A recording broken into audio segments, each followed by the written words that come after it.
So, let's get right into it. The question on everyone's mind sometimes, are ghosts real? Bhoot or Nahin? It's a classic, right? People have been asking this for, forever. Some folks are absolutely convinced. They've seen things, heard things. Others, they're not buying it. Not one bit. Okay, so what exactly is a ghost? When people talk about ghosts, what do they mean? Usually they're talking about a spirit, the soul or essence of someone who has died. But for some reason, this spirit hasn't moved on. They say it's stuck here in our world. Maybe they have unfinished business to attend to, or perhaps they just like hanging around. Spooky. Now, not all ghost encounters are the same. Some people report seeing a full apparition, like a clear figure of a person but see-through. Others just see shadowy shapes moving around. Then you've got the noises, whispers, footsteps, doors slamming shut when no one is there, objects flying across the room. That's what they call poltergeist activity. Wild stuff. And here's the thing. Belief in ghosts? It's not new, and it's not just in one place. You find these stories in almost every culture, all across the globe for thousands of years, from ancient civilizations to modern-day cities. People have these tales of spirits and specters. It makes you wonder, doesn't it?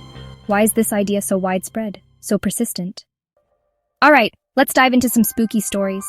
Because let's be honest, who doesn't love a good ghost story? There are tons of famous ones out there. Tales that have been passed down for generations. These are the legends that keep people up at night. Whispered around campfires or on dark, stormy evenings. Some of them are genuinely unsettling. Let's look at a couple that really stand out. First, there's the White Lady. You hear about white ladies in so many places. She's often a tragic figure, a sorrowful spirit. Maybe she died of a broken heart or met a bad end. Now her ghostly form is seen wandering, often near old castles, lonely roads, or bodies of water. She's usually depicted as wearing a white gown, a classic ghostly image and always a bit sad. Then we have La Llorona, the weeping woman. This legend comes from Latin American folklore, and it's a seriously chilling one, folks. The story goes that she drowned her own children. Driven by rage or despair, it's a tragic tale. Now her spirit wanders, endlessly weeping, crying out, "Ay, mis hijos, oh my children." They say if you hear her cries, it's a bad omen. And we can't forget the Bell Witch. This is a famous American haunting from Tennessee. Back in the early 1800s, the Bell family. They claimed to be tormented by an unseen entity. This spirit, supposedly named Kate, was not friendly. It would slap them, pull their hair, make loud noises. It even spoke to them, apparently, and knew secrets. This case is still talked about. So many questions remain. So why do so many people believe in ghosts? It's a valid question, and the answers are complex. For many, it comes down to personal experience. They'll tell you, "I saw something I can't explain," or they felt an undeniable, eerie presence. Cultural upbringing also plays a huge role. If you grow up hearing ghost stories, it sticks with you. And for some, belief offers a kind of comfort. Our brains are incredibly powerful, but also a bit weird. They're wired to find patterns, to make sense of things. Sometimes our brains see faces in clouds or shadows. This is called pareidolia, a totally normal thing. And if you're already a little spooked or expecting something, your mind might just fill in the blanks. The power of suggestion is a real phenomenon. It can definitely influence what we think we see or hear. Now, what does the scientific community say about all this? Well, generally, scientists are pretty skeptical. They rely on evidence that can be tested and repeated. And so far, there's no concrete, verifiable proof of ghosts. No ghost captured in a controlled lab setting. Ghost hunting shows are super entertaining, no doubt. But their methods, not always strictly scientific. They need more than EVPs and orb photos. Scientists often propose alternative explanations for those feelings of being watched or sudden cold spots. Infrasound, very low-frequency sound waves. Humans can't hear it, but it can cause unease, even hallucinations.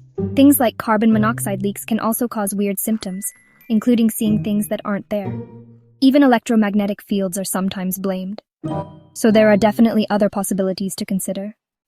You tell me, ghosts, real or not? People who believe in ghosts often have really strong convictions. They'll say, "I know what I experienced. That coldness wasn't just in my head." And honestly, personal experiences are incredibly compelling.